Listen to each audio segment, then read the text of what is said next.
అంటే మీ హీరో ఓడిపోయాడా? ఇప్పుడేం చేస్తాడు మీ హీరో?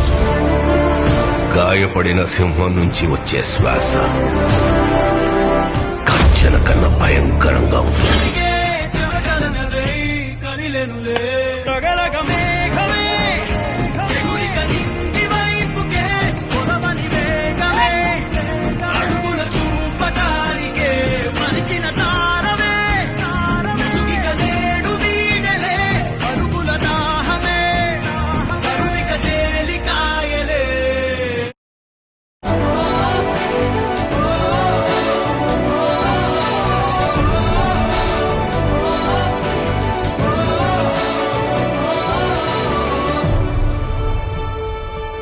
ఆపేసి ఓడిపోయిన వాడు ఉన్నాడు, కానీ ప్రయత్నిస్తూ ఓడిపోయిన వాడు లేడు.